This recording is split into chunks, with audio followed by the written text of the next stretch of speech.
4 de mayo de 1982, 10:55 de la mañana. Océano Atlántico Sur, 160 kilómetros al sur de Puerto Argentino. El capitán James Salt tenía los ojos fijos en el horizonte gris. Sus manos no temblaban. Un oficial de la Royal Navy no tiembla, pero algo en su pecho sí se movía, una mezcla de aburrimiento y una soberbia de siglos, algo que no tenía nombre en ningún manual de combate de la OTAN. El destructor HMS Sheffield, una fortaleza de acero tipo 42, cortaba las aguas heladas a 12 nudos. Formaba parte del anillo defensivo exterior de la flota británica, un escudo de radares y misiles diseñado para ser impenetrable. La misión era simple: esperar, vigilar, ser el centinela del imperio.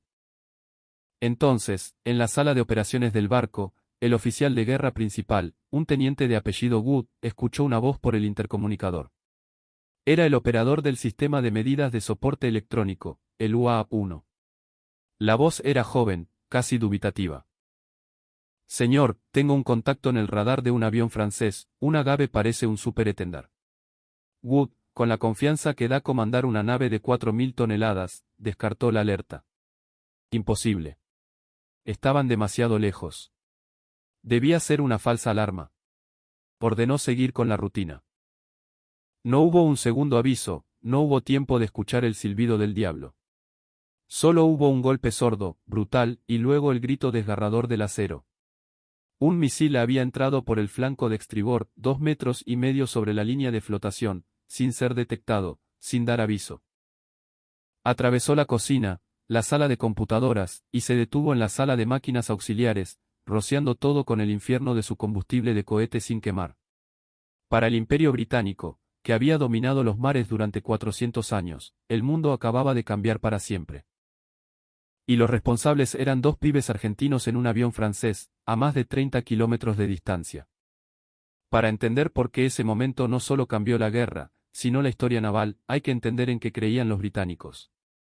Desde la batalla de Trafalgar, la doctrina que guiaba cada decisión de la Royal Navy tenía un nombre: el dominio de la superficie. No era solo una estrategia, era una fe, una religión militar construida sobre la memoria de Nelson y el poder del Capital's Ship, el gran buque de guerra. Esa fe enseñó a generaciones de almirantes británicos que las guerras se ganan controlando el mar con flotas de superficie poderosas. La doctrina era clara: construir los destructores y fragatas más avanzados del mundo, equiparlos con los radares más sofisticados y los misiles de mayor alcance. Dejar que el enemigo se acerque, detectarlo a cientos de kilómetros y destruirlo antes de que pueda representar una amenaza. Creían que su tecnología era infalible. Confiaban en el radar de vigilancia aérea de largo alcance tipo 965, una antena enorme y pesada diseñada para detectar bombarderos soviéticos volando a gran altura sobre el Atlántico Norte. Confiaban en sus misiles Sea Dart, capaces de derribar cualquier avión que se atreviera a desafiarlos. El HMS Sheffield no era solo un barco, era la encarnación física de esa doctrina.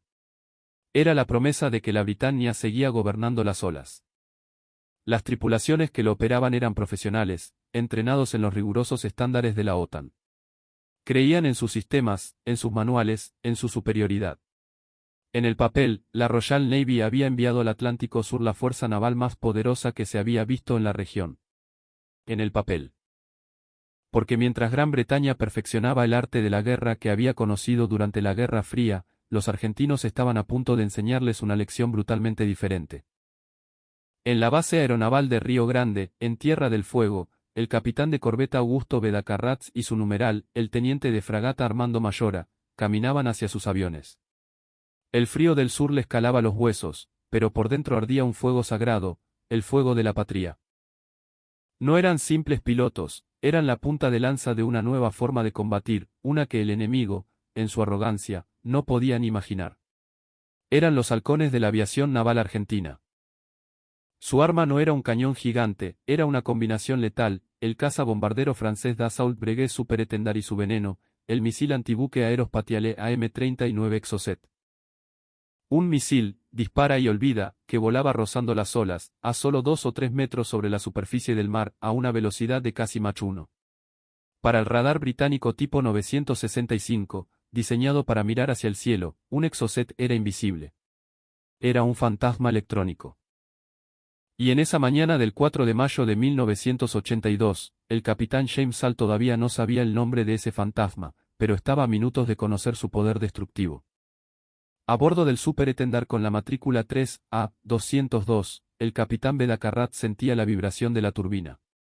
El olor a queroseno llenaba la cabina, un perfume familiar que anunciaba la inminencia del combate.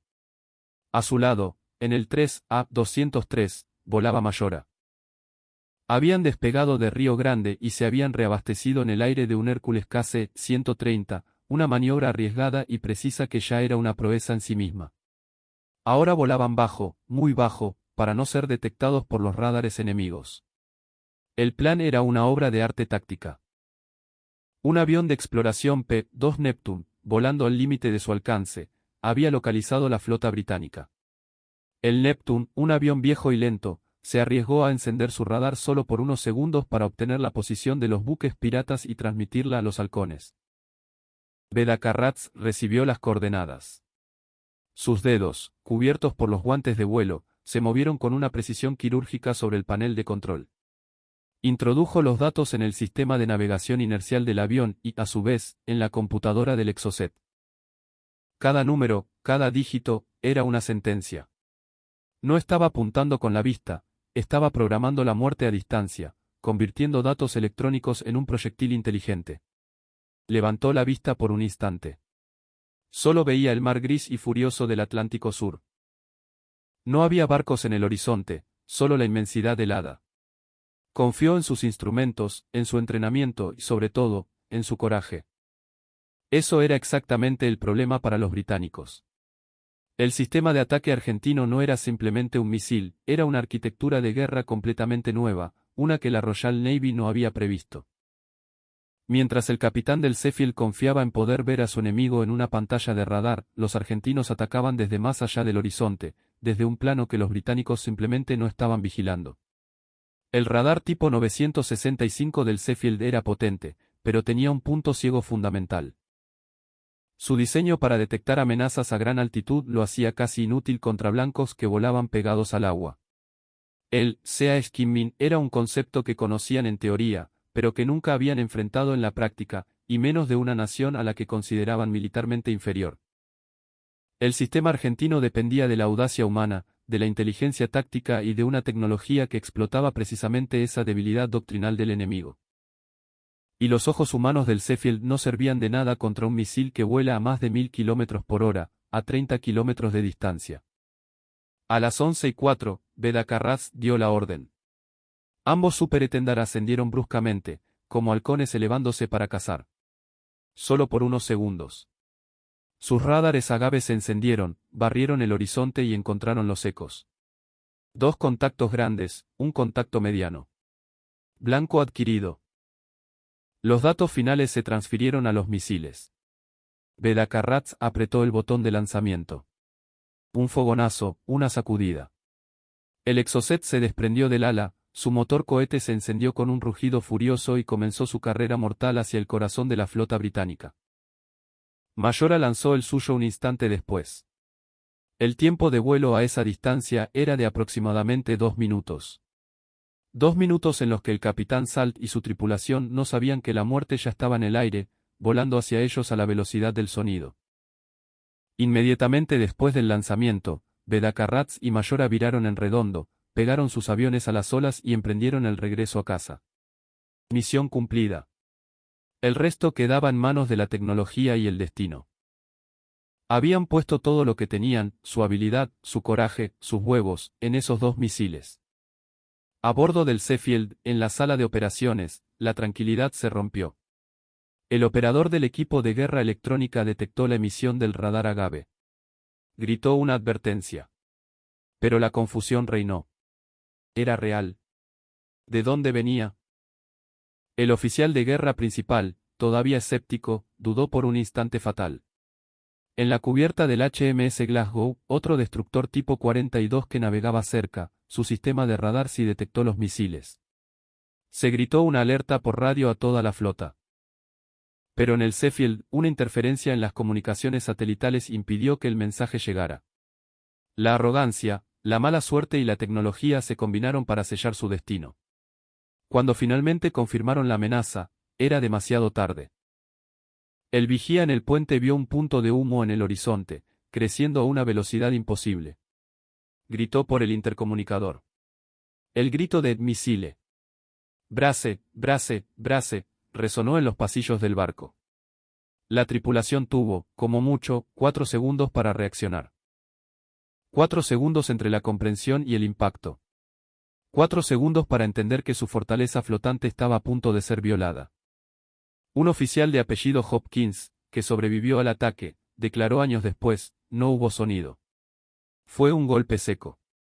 Como si un tren chocara contra nosotros. Girábamos pensando que era un ejercicio.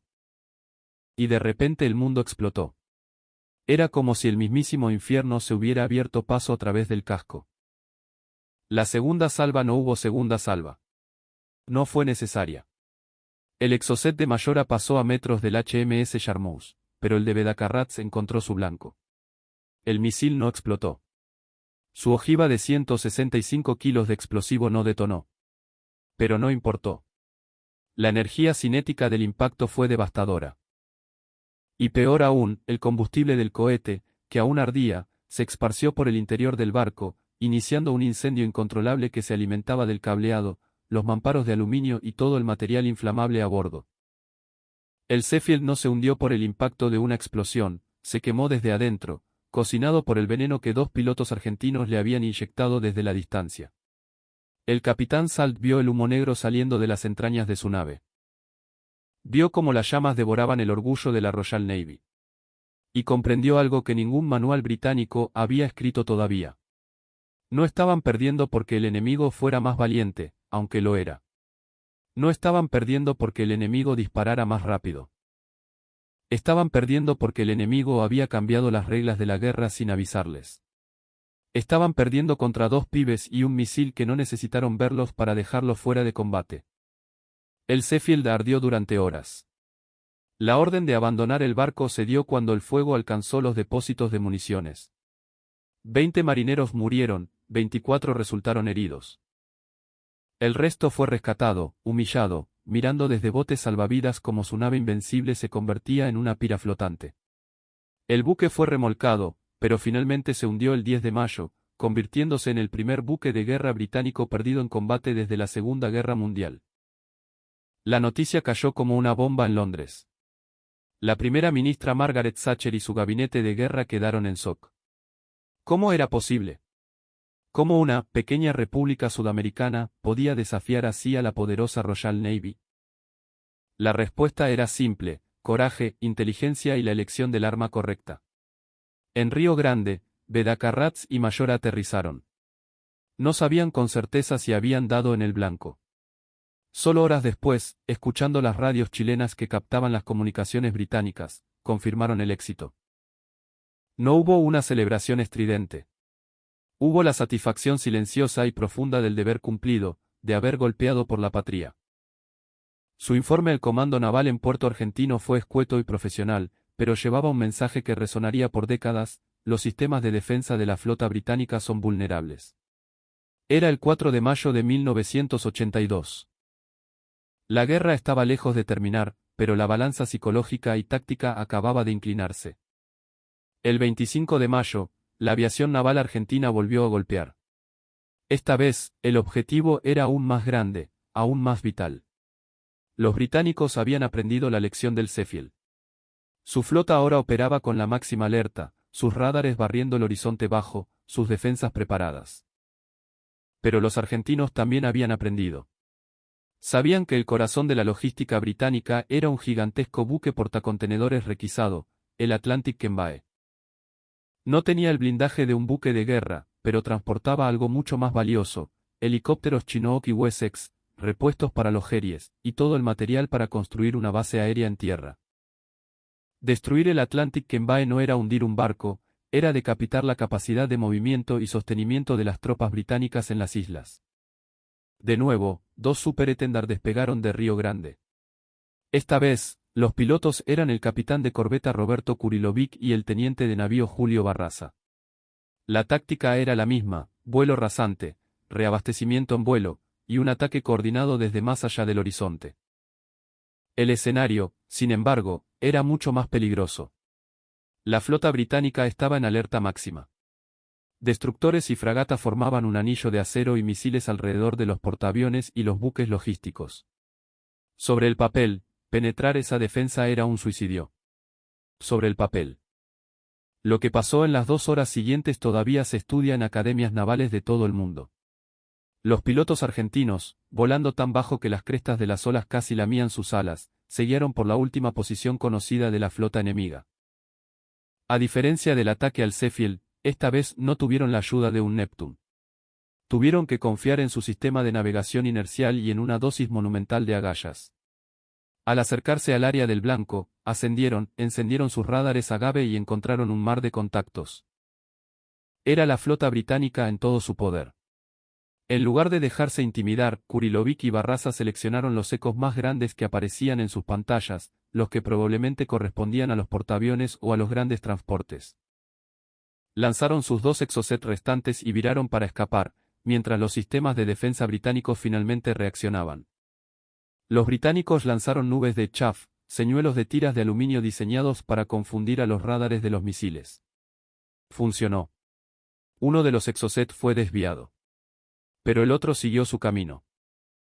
Pasó por encima de una fragata y, en lugar de impactar en los portaaviones, su buscador se enganchó en el siguiente blanco más grande que encontró, el Atlantic Envy. El impacto fue catastrófico. El buque, cargado de combustible y municiones, se convirtió en un infierno en cuestión de segundos. Se hundió días después, llevándose consigo la mayor parte del equipo aéreo pesado de la Fuerza de Tareas Británica. La pérdida de los helicópteros Chinook fue un golpe devastador que obligó a los soldados británicos a marchar a pie a través de las Islas Malvinas en condiciones brutales, una marcha que se conoció como el Jump. El arma definitiva de la logística británica murió sin haber descargado su material vital. El almirante Woodward, comandante de la Fuerza de Tareas Británica, quedó confundido, furioso. Sus barcos de guerra, diseñados para luchar contra la Unión Soviética, estaban siendo diezmados por un puñado de aviones y misiles argentinos. Se dio cuenta de que enfrentaba a un enemigo que no seguía sus reglas. Los pilotos argentinos no buscaban un combate aéreo honorable, buscaban la yugular del enemigo con la fría precisión de un cirujano. Si esta historia de coraje, de garra y de cómo nuestros pibes pusieron de rodillas a un imperio te está moviendo las fibras, deja tu like en el vídeo y suscríbete al canal. Estamos en camino a la meta de 7000 suscriptores y cada uno de ustedes, cada patriota, hace que esto sea posible. Comenta abajo qué sentís al escuchar sobre la hazaña de nuestros halcones. El Exocet. El nombre se convirtió en una leyenda. Para los británicos, era una palabra temida, sinónimo de muerte venida del horizonte. Para el mundo, fue la demostración de que la guerra naval había cambiado para siempre. La era del gran buque de superficie como rey indiscutido de los mares había terminado. Ahora, una plataforma pequeña y relativamente barata como un avión de ataque, armada con un misil inteligente, podía amenazar y destruir a los buques más caros y poderosos del mundo. La doctrina británica, basada en la detección a larga distancia y la defensa en capas, había demostrado tener un agujero fatal. Su tecnología no era mala, estaba diseñada para la guerra equivocada.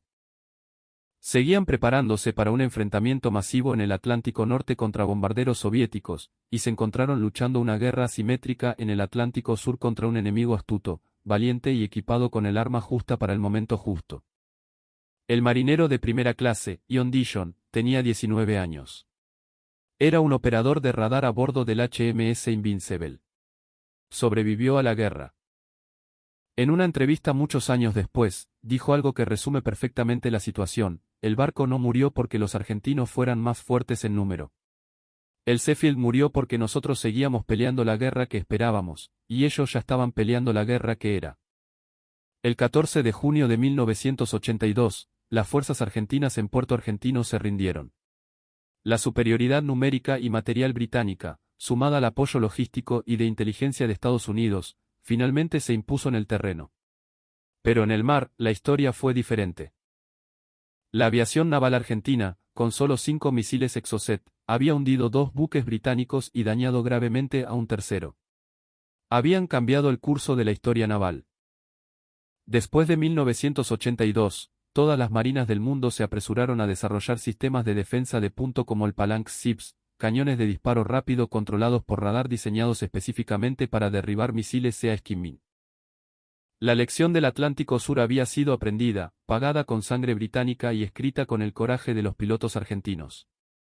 El Sheffield era la respuesta perfecta a una pregunta que nadie estaba haciendo en el Atlántico Sur. Y el binomio Superétendard-Exocet era la respuesta a la pregunta correcta. Eso, carajo, es lo que humilló a la Royal Navy. No la fuerza, sino la inteligencia táctica. No el poder bruto, sino la precisión letal. 4 meses después de la guerra, los 5 superétendard que quedaban y que habían aterrorizado a la flota británica, fueron formalmente recibidos en la base aeronaval Comandante Spora. Los pilotos, los halcones, fueron recibidos como héroes. Héroes silenciosos, profesionales, que cumplieron con su deber hasta el final. No ganaron la guerra, pero ganaron una batalla que cambió la forma de combatir en el mar para siempre. Demostraron al mundo que el orgullo nacional, el coraje y la inteligencia pueden ser armas más poderosas que todo el acero de un imperio en decadencia. La lección que dejó esta guerra no estaba en el tamaño de los barcos, no estaba en el alcance de los misiles, no estaba en el valor de los hombres que murieron en ambos bandos, porque valor hubo en abundancia en los dos lados del conflicto. La lección estaba en algo más silencioso y permanente. Gran Bretaña construyó las armas más sofisticadas de su época y casi pierde, porque esas armas dependían de que el enemigo peleara según las reglas que ellos habían escrito. Argentina no reescribió las reglas, jugó un juego completamente diferente.